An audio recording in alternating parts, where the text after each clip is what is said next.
I'm just a stranger in a crooked town. Don't want trouble, man, keep me running down. They said I gotta pay to be hanging around, alone on the street of this crooked town.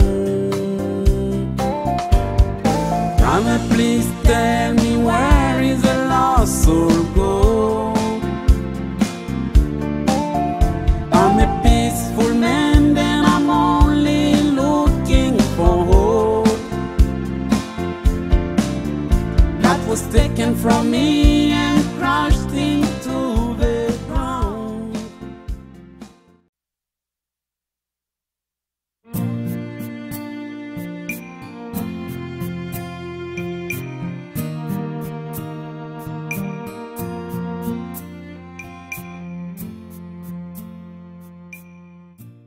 Vous savez, Dieu est celui qui contrôle tout.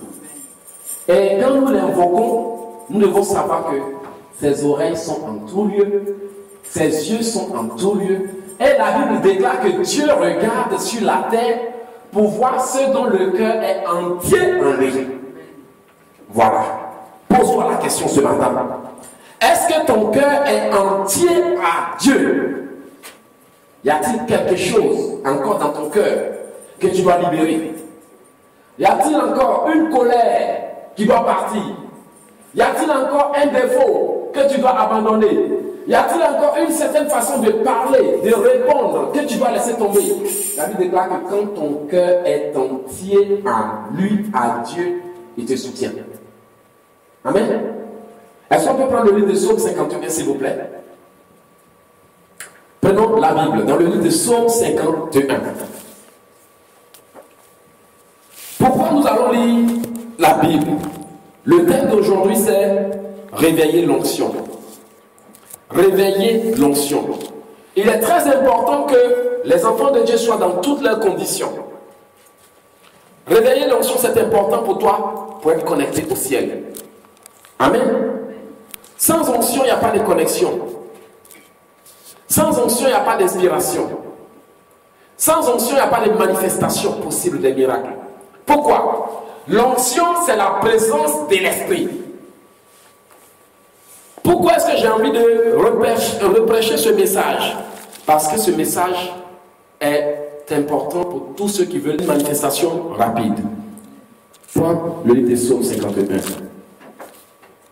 Amen. Je lis la parole de Dieu, si vous y êtes.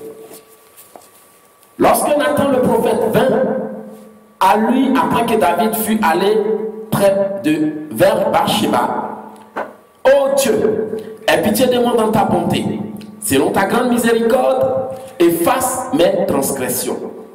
Lave-moi complètement de mon iniquité et purifie-moi de mon péché, car je reconnais mes transgressions et mon péché est constamment devant moi. J'ai péché contre toi seul et j'ai fait ce qui est mal à tes yeux, en sorte que tu seras juste dans ta sentence, sans reproche dans ton jugement. Voici, je suis né dans l'iniquité et ma mère m'a conçu dans le péché. Mais tu veux que la vérité soit au fond du cœur. Fais donc pénétrer en moi la sagesse au-dedans de moi. Purifie-moi avec l'hysope et je serai pur. Lave-moi et je serai plus blanc que la neige. Annonce-moi l'allégresse et la joie, et les eaux que tu as prisonnées se réjouiront. Détourne ton regard de mes iniquités et efface mes transgressions, toutes mes iniquités. Excusez-moi.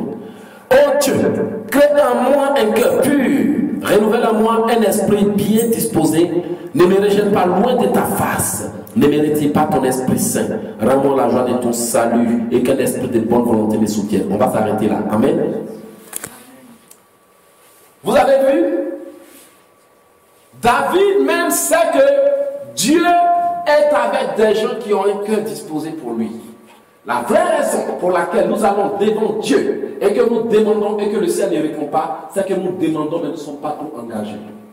Regardez, dans le livre de Psaume, dans le livre de Jérémie 29, de 11 à 12, Dieu dit, si tu me cherches, tu me trouveras. Il dit, vous me prierez, vous partirez, après vous serez exaucés. Vous voyez, vous me prierez, vous partirez, vous serez exaucés. Et il dit, vous me chercherez, vous me trouverez. Mais la dernière partie dit, mais si, il dit, mais si vous me cherchez de tout votre cœur, sur le champ, je me laisserai trouver. Vous voyez les trois conditions. Pourquoi un enfant de Dieu peut prier et puis c'est 20 jours, 10 ans après il y a une réponse. Ça dépend de son cœur. Ça dépend du temps qu'il accorde à la prière. Ça dépend du temps qu'il passe avec Dieu. Ça dépend si ce qu'il veut là, il est vraiment sûr de ça ou pas. David demandait à Dieu de toucher son cœur, de renouveler son cœur. Parce que la Bible déclare dans le livre de Proverbes, garde ton cœur plus que tout au monde. Protège ton cœur plus que tout au monde. Si tu peux prier pour dire Seigneur, protège mon cœur, tu auras toujours la victoire. Parce que quand le miracle est proche, le côté que l'ennemi utilise et attaque, c'est le cœur. S'il y a la colère dans ton cœur, tu peux dormir avec la colère jusqu'au matin, tu te réveilles, l'ennemi est venu vider ta vie. C'est pour ça que Dieu dit que si tu es en colère, que cette colère quitte de ton cœur, libère ton cœur avant le coucher du soleil, n'ouvre pas la porte aux démons. Ce qui veut dire que le cœur, c'est la base de tout pour un enfant de Dieu qui veut un succès. Si tu n'as pas un cœur tranquille, les gens vont toujours manipuler ta vie. C'est au sein de ton miracle, tu seras en train de lancer pour des points. Amen, comme c'est le cas dans la vie de plusieurs personnes. Il y a des gens qui sortent de l'église, mais en route, là, ils sont pas là avant d'arriver. Ça arrive dans la vie des enfants de Dieu. Pourquoi? La colère vient d'où? Du cœur. Mais s'il y a la colère, la haine, la rancune, la vengeance, des mauvaises idées dans ton cœur, où est-ce que le Saint-Esprit va s'asseoir? Le temple du Saint-Esprit, c'est notre cœur. Pourquoi est-ce que notre cœur est incliné vers Dieu? La Bible déclare que la crainte de l'Éternel, c'est la marque du Saint-Esprit. Si dans ton cœur, tu n'as pas peur de Dieu, c'est que tu n'as pas le Saint-Esprit. Si toi, tu te dis enfant de Dieu, et que matin, tu ne peux même pas te lever pour prier, c'est que le Saint-Esprit n'est pas en Dieu. Parce que croire en Dieu et avoir le Saint-Esprit, c'est différent. Parce que quand tu as le Saint-Esprit, tu crains Dieu. Tu es toujours dans sa présence. Dieu passe avant tout. Mais aujourd'hui, les enfants de Dieu vont faire tout ce qu'ils veulent avant de venir après vers Dieu quand tout est gâté. Est-ce que Dieu est notre mécanicien? Dieu n'est pas notre mécanicien. Au contraire, Dieu veut que nous soyons proches de lui, toujours en sa présence, pour éviter les problèmes. Parce que souvent, quand nous négligeons les choses et que des problèmes arrivent, pour réparer certains dégâts, souvent ça prend trop de temps. Souvent, le miracle que tu as attendu, peut prendre des années pour venir, mais quand ça vient, tu dois être près de Dieu pour recevoir. Mais est-ce que les enfants de Dieu sont prêts? Avons-nous l'Esprit de Dieu? C'est ça le problème. Parce que si tu as l'Esprit de Dieu, là, il y a des choses que tu ne fais pas. Tu as l'Esprit de Dieu, tu ne peux pas aller boire, fumer si tu as l'Esprit de Dieu.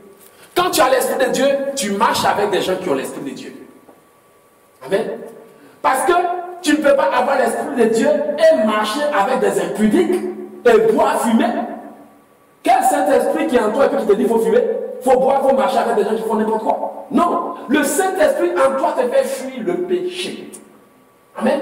Le Saint-Esprit en toi détecte les mauvaises personnes d'avance et te fait fuir l'ennemi. Le Saint-Esprit en toi fait que tu as toujours envie de prier, de louer. Amen. Quand vous regardez bien dans la Bible, le serviteur de Dieu dit, l'Esprit du Seigneur est sur moi, car il m'a oint pour annoncer la bonne nouvelle.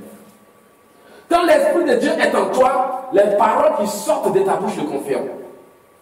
Mais si c'est les jugements, les condamnations, les critiques, les insultes, la colère, les mauvaises paroles, c'est que tu dois te poser la question si vraiment Dieu est en toi. Parce que Dieu n'est pas un Dieu palabreux. Il prend la défense de ses enfants. Mais il donne la chance à tout le monde. Donc quand l'Esprit de Dieu est en toi, ton comportement le définit, le démontre. Un jour, les gens m'ont regardé pour dire, celui-là c'est un grand champion, mais il aime trop Dieu. Je ne sais même pas pourquoi il disait ça. Je marchais dans la rue. Deux enfants de près de 10 ans m'ont regardé. Ces enfants, je ne les ai jamais vus. Ils m'ont regardé, m'ont fixé, m'ont dit, tonton, tu es un pasteur. Comment des enfants qui ne me connaissent pas dans la rue, je passe, ils m'interpellent pour dire, tu es un pasteur. Quand tu as un don de chanter, quand tu as un don de prêcher, quand tu as un don de faire quelque chose, des gens peuvent te regarder, des vieillards même peut te dire, toi là tu seras comme ça, et effectivement tu vas tomber, c'est ça qui va arriver. Amen. Donc, si nous sommes enfants de Dieu, par notre comportement, nous devons enseigner aux autres. Quand les autres regardent ta façon de parler, regardez, le jour où Jésus devait être crucifié, Quand les gens ont regardé ses disciples, ils ont dit non, toi ta parole me montre que tu es l'un d'eux. Ta façon de parler démontre que tu es l'un des disciples. Regardez maintenant la Bible, il a dit non, non, non, c'est pas moi. Il dit non, ta façon de parler t'a trahi. C'est ça. Quand la marque du Saint-Esprit est en toi, par ta parole, par tes actes, par ta façon de prêcher, par ta façon de vivre, quand on rentre dans ta maison, on sait que toi là, tu es l'enfant de Dieu. Comme quand le diable aussi, ses agents, quand ils te le servent, quand tu rentres dans la maison là, tu vois déjà son fétiche calé au coin. Vous voyez? Il faut que la marque de Dieu soit sur nous. Parce qu'il dit que si notre cœur est entier en lui, lui Dieu nous donnera tout ce que nous voulons. Mais le diable nous donne des petites choses éphémères, des choses qui n'ont rien d'important. On s'attache à ça, on s'accroche à ça pendant ce temps. Notre gloire est dans sa main. Quand le diable a réussi à te donner ce que lui là, il a le pouvoir de prendre ce que Dieu t'a donné. C'est pour ça, quand vous regardez bien, tous ceux qui deviennent sorciers ne s'intéressent plus jamais à leur rêve. Si vous avez quelqu'un qui a un grand rêve, qui l'a poursuivi pendant des années, et subitement la personne te dit, j'ai plus envie de faire ça, sans raison valable, pose-toi beaucoup de questions. Parce que quand le diable a réussi à prendre le contrôle de ta vie, il réécrit ta destinée. Et c'est à cause de ta destinée, ton étoile, tes visions, tes projets qui vont changer l'histoire de ta famille, qu'ils ont limité, c'est ça qui les dérange. L'ennemi ne peut pas réécrire ton histoire. Mais ce que tu dois savoir, c'est que sans la présence de l'Esprit en toi, il ne peut pas y avoir de manifestation possible du miracle. Ce message, je l'ai prêché, mais j'ai décidé de le prêcher encore. J'ai lu dans la Bible, l'homme de Dieu disait, j'entendais un homme qui me parlait, et l'Esprit est entré en moi, et l'Esprit m'a mis debout, et j'entendais la voix de celui qui me parlait. Même le Seigneur Jésus nous l'a dit plusieurs fois. Quand l'Esprit s'en va, il reviendra chercher de la place, s'il y a de la place vide. Ce qui veut dire que si nous cherchons l'Esprit, nous devons le remplacer. Je l'ai déjà dit plusieurs fois. Si quelque chose n'existe pas dans ta vie, ne cherche pas loin. Si quelque chose n'existe pas dans ta vie aujourd'hui, si les moyens financiers qu'on cherche n'existent pas dans notre vie, ne regardons pas loin. C'est que l'esprit de cette richesse a été retiré de notre vie. Et c'est cet esprit que nous devons rappeler. C'est cet esprit que nous devons rappeler. Parce que si tu veux l'esprit de vie, qu'est-ce que tu vas faire? Dieu dit, parle à l'esprit. Jusqu'à quand on va répéter ce message, le répéter sans que les enfants de Dieu ne comprennent comment prier? Jésus dit, parle à quoi? À l'esprit. La parole de Dieu dit, ce n'est pas par la force ni par l'intelligence, mais par le Saint-Esprit. La parole de Dieu dit, esprit vient des quatre vents. Si l'Esprit de Dieu ne venait pas le jour de la Pentecôte, est-ce que les serviteurs allaient être capables de parler en plusieurs langues? Pour que le miracle se manifeste, tu dois avoir l'esprit du miracle en toi. Amen, amen. Pour que la grandeur que tu recherches se manifeste, tu dois avoir l'esprit de la grandeur en toi. Cet esprit nous a été donné par Dieu. Nous avons déjà été oués. Mais l'ennemi peut s'apercevoir et retirer l'esprit et le remplacer par quelque chose d'autre. C'est pour ça qu'aujourd'hui les gens sont en train de lutter avec la pauvreté, la souffrance et l'échec. Pourquoi? Parce que c'est ce que l'ennemi a envoyé dans leur vie. Comment quelqu'un qui est très intelligent peut devenir fou, qui a envoyé l'esprit de folie dans sa vie? Amen. Comment quelqu'un qui peut être riche, élevé, en un clin d'œil réduit à rien, qui a envoyé l'esprit de sécheresse, de désert, de misère, de pauvreté dans sa vie? C'est l'ennemi. Mais aujourd'hui, je suis là pour vous dire que vous pouvez invoquer tout esprit que vous voulez et chasser tout esprit que vous voulez. C'est pour ça que Jésus dit, quand tu l'as chassé, il faut le remplacer. Amen. La fois passée, on priait. On priait et à un moment donné, j'ai commencé à sentir que la prière n'avançait pas. Et j'ai changé de stratégie où j'ai dit, j'ai commencé à appeler l'esprit de nos bénédictions qui ont été convoquées en Afrique. Sur le champ, il y a une manifestation immédiatement. Amen. Tu es célèbre, spirituellement célèbre, riche et élevé. Si cette grâce t'a été retirée, tu vas tourner en rond. Tout le monde va te voir comme si tu n'existais pas. Amen. Donc, de quoi as-tu besoin ce matin? Tu as besoin du succès? Ne cherche plus loin. Prends des jours de jeûne, dis, j'invoque sur moi l'esprit de succès. Tu vas voir que partout tu seras, tout ce que ta main touche, c'est le succès. Mais si l'esprit de l'échec est dans ta vie, Est-ce que tu peux réussir? Nous avons besoin de l'esprit. Pour qu'il y ait la paix dans ton mariage, pour qu'il y ait l'harmonie entre tes enfants et toi, pour qu'il y ait la prospérité financière, il faut que cet esprit existe dans ta vie. Parce que c'est l'esprit qui te connecte entre Dieu et toi, le trône de Dieu et toi, pour permettre que le miracle coule dans ta vie. Amen. Jésus-Christ pouvait donner des prophéties parce que l'onction, l'esprit était en lui. Nous avons besoin de l'esprit. Nous avons besoin de son esprit. Parce que si c'est l'esprit de grâce qui est en toi, tous les cœurs sont inclinés en ta faveur. Mais quand c'est l'esprit de rejet, tu n'ouvres pas bouche pour montrer que ce que tu dis est mauvais. Amen. Nous avons besoin de l'esprit. Répète avec moi. Tout bon esprit que Dieu m'a donné pour accomplir ma destinée, que ma famille m'a retiré, j'ordonne à cet esprit de revenir au nom de Jésus. J'ordonne à cet esprit de revenir. J'ordonne à cet esprit de revenir. J'ordonne à cet esprit de revenir. J'ordonne à cet esprit de revenir. Au nom de Jésus. Tout miracle qui dort dans ma vie. Tout potentiel qui dort dans ma vie. Reçois le feu, réveille-toi. Au nom de Jésus, reçois le feu, réveille-toi. J'ordonne à tout miracle, tout potentiel qui dort dans ma vie maintenant, de se réveiller au nom de Jésus. Réveillez-vous, réveillez-vous, réveillez-vous, réveillez-vous. Miracle potentiel qui dort dans ma vie. Réveillez-vous au nom de Jésus. Réveillez-vous au nom de Jésus. Réveillez-vous au nom de Jésus. Amen.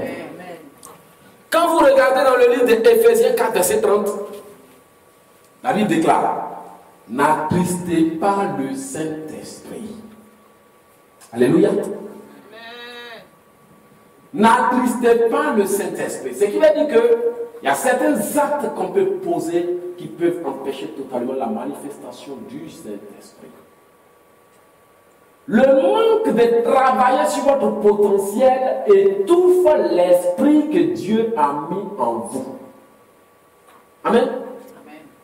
Quand Dieu vous a donné l'esprit pour faire quelque chose, plus vous exercez dans cette chose, l'esprit de cette chose grandit.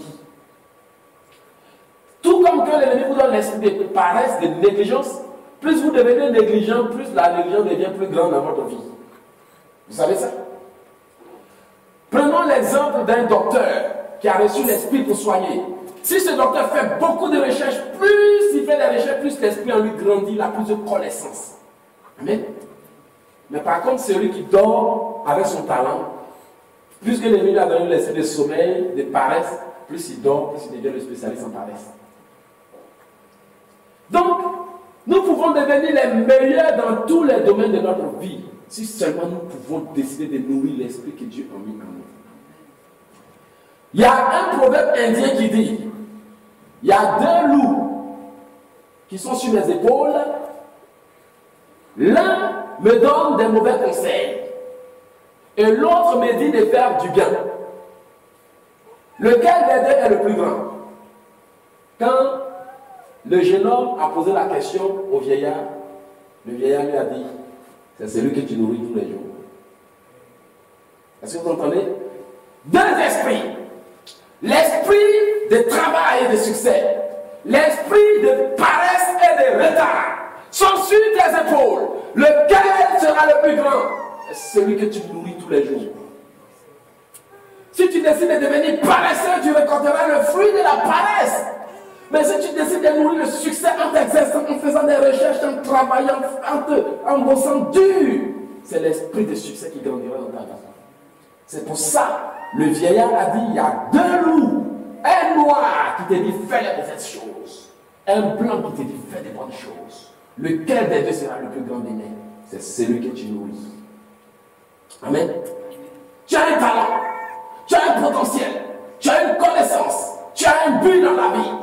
Mais l'ennemi aussi dit non, paresse, négligence, dors, repose-toi, Dieu le fera seul. Lequel des deux sera le plus grand des mains? C'est lui que tu nourris. Même Dieu dit qu'un peu de sommeil, demain la pauvreté te surprendra. Dans la Bible, Dieu dit à Josué: lève-toi et travaille. Je l'ai dit la fois passée. Lève-toi et travaille. Je serai avec toi dans tout ce que tu entreprendras. C'est-à-dire que si tout de suite tu dis: Seigneur, je veux partir le plus grand musée de Montréal, Dieu dit: je serai avec toi dans tout ce que tu entreprendras. Si tu dis: Seigneur, ce qui n'existe pas, par exemple au Nigeria, moi je veux être la personne qui va établir. Dieu dit: je serai avec toi dans tout ce que tu entreprendras. Si tu dis Seigneur, là où personne n'est arrivé dans ma famille, moi j'arriverai, Dieu dit je serai avec toi dans tout ce que tu entreprendras. Mais l'une des choses qu'il te demande, il dit lève-toi et brille. Mais les enfants de Dieu, on a tellement de confiance en Dieu qu'on croit qu'en croisant les bras, on va atteindre le plus haut potentiel de la vie. Non! Tout ce qui a été réalisé par des gens qui travaillent, des gens qui développent leur potentiel, des gens qui ne se reposent pas, des gens qui dorment seulement entre 2 heures et 3 heures, qui se réveillent encore à 6 heures pour travailler, et demain là, on les voit voyager partout, on est jaloux. Tu vas être jaloux pourquoi? Quand ils travaillent, tu dormais là, où est ton problème? C'est ça!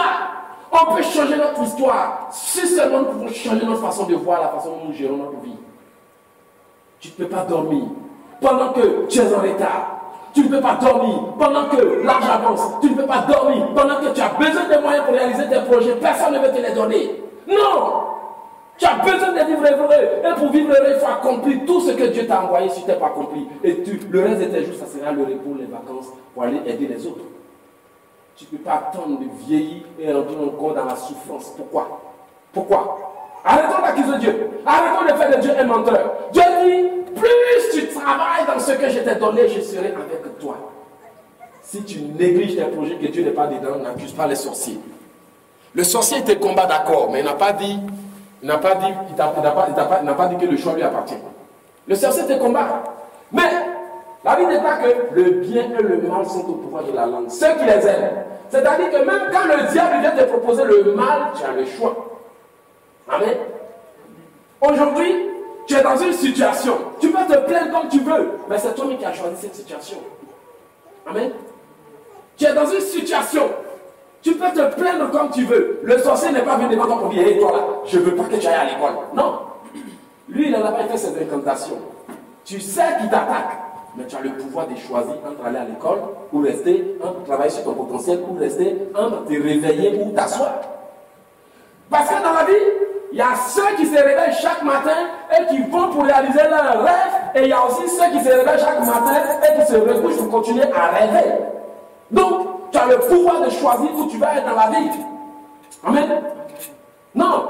2014 va finir encore avec des projets inaccomplis. On va encore rester là à rêver pour 2015. Qu'est-ce que ça veut dire ça?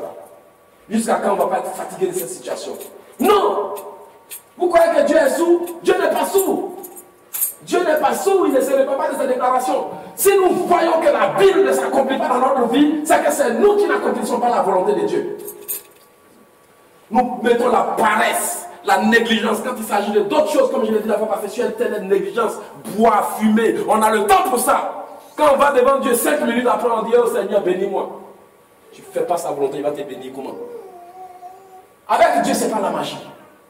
Avec Dieu, ce n'est pas comme les gens du monde. Il dit, pour lui là c'est plus facile. J'ai trop souffert et je ne souhaite même pas que quelqu'un souffre dans sa vie. J'ai souffert et je sais ce que c'est que la souffrance. Jusqu'à ce qu'un jour tout soit en ordre ici, je serai toujours là pour vous soutenir. Mais quand tu soutiens quelqu'un qui a la volonté qu'on le soutienne, c'est facile. Mais quand tu pousses quelqu'un qui est assis, c'est difficile. When you push somebody who doesn't want to sit, it's a little difficult. Un jour, j'étais allé en Afrique pour voir quelqu'un pour lui dire j'ai besoin d'aide pour ma musique. Il m'a dit, comme tu es venu me voir, j'apprécie. Parce que c'est celui qui veut monter qu'on pousse. Mais par contre, ceux qui sont assis, on ne peut rien pour eux. C'est ce que le monsieur m'a dit. C'est vrai qu'il l'a dit et puis il n'a pas fait. Mais c'est ça. Quand tu montes, c'est facile. Quand un enfant de Dieu même décide de prier, quand tu l'appelles pour prier, le Saint-Esprit te communique des choses pour l'aider. Mais quand des gens ont des problèmes, des projets, et ils pensent que ces gros projets-là qui vont changer leur destinée, là, le diable va rester là, croiser les mains pour les laisser faire. Non, vous rêvez. Arrêtons de nouvelles illusions. Je l'ai dit dans la semaine passée. Les enfants de Dieu se font trop d'illusions. Tu ne peux pas venir dans ce pays où il y a beaucoup de bois, où il y a beaucoup de richesses, où le lait, le miel coule. Les gens vivent dans une vie paisible et toi tu continues encore de lutter avec des dettes. On continue de lutter avec des dettes. Non.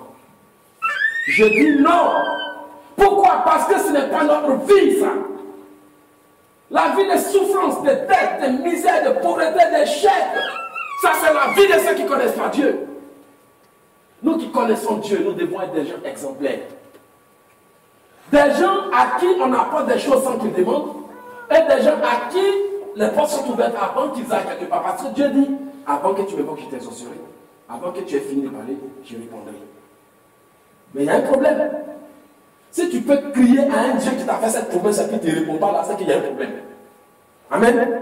Et le problème peut être, soit tu as fait un mauvais choix, soit tu refuses de te repentir de tes péchés, soit tu refuses de te jouer les dieux avec Dieu, ou tu ne fais pas sa volonté parce que ce n'est qu'un péché qui peut bloquer entre Dieu et toi. Ça peut aussi être l'ignorance. Ça ne sert à rien de prier, oh Seigneur, que toutes mes bénédictions qui sont en Allemagne viennent, et puis tes bénédictions sont même dans ton village. Oh Seigneur, mes bienfaiteurs qui sont aux États-Unis, venez pendant que peut-être qu'il est assis même ici au Canada avec toi. À moins que l'Esprit te révèle la source des choses que tu dois savoir, pour que tu découvres la vérité qui va te rendre libre. Tout ce que tu fais, c'est une lutte inutile. C'est pour ça que les enfants de Dieu sont découragés. Ils viennent à l'église, ils viennent demain, ils ne viennent plus parce qu'ils prient, ça n'avance pas même. Au lieu de dire ils prient, ça n'avance pas, donc on va voir comment ils vivent. Parce que je n'ai jamais vu Dieu abandonner quelqu'un. Il faut dire Amen. Dieu n'a jamais abandonné quelqu'un. Il n'a jamais fait. Et pour ne pas se repentir de ses déclarations, ce n'est pas avec toi qu'il commencera. Amen. Tu ne peux pas laisser 2014 passer. Moi, j'ai su que 2014 était une année de grâce. Et je l'ai dit et je l'ai répété. Et Dieu, quand il dit quelque chose, il le répète. Même papa, docteur Olokoya aussi, a confirmé que cette année est une année de grâce. Mais l'année de grâce est en train d'arriver au milieu et ta grâce ne se manifeste pas. Tu ne peux pas être content. L'année de grâce est en train de finir et ta grâce ne s'est pas manifestée. Tu dois te dire certainement quelque chose ne va pas. Réveille-toi. Réveille-toi parce que tu ne peux pas prier le plus grand Dieu sur terre, le plus grand Dieu créateur du ciel et de la terre, et que tes ennemis continuent à te donner mieux qu'il y a quelque chose qui ne va pas. Amen. Il y a quelque chose qui ne va pas. Tu as besoin de son esprit. Tu as besoin de son esprit. Quand l'esprit a visité la mère de Jésus, elle a conçu. Amen. Quand l'esprit a visité la tombe du Seigneur Jésus, il y a eu une résurrection. Quand l'Esprit a visité les instruments desséchés, il y a eu résurrection, restauration. Quand l'Esprit a visité les disciples de Jésus le jour de la Pentecôte, il y a eu une manifestation de plusieurs langues. Ce n'est que l'Esprit dont tu as besoin. Si nous avons acquitté l'Esprit en faisant des choses par la colère, la rancune, les jugements, les condamnations, les mauvaises pensées, demandons pardon. Répète avec mon Seigneur. Je me réponds. Si c'est à cause de moi que ton esprit ne s'est pas manifesté comme il faut, pardonne-moi.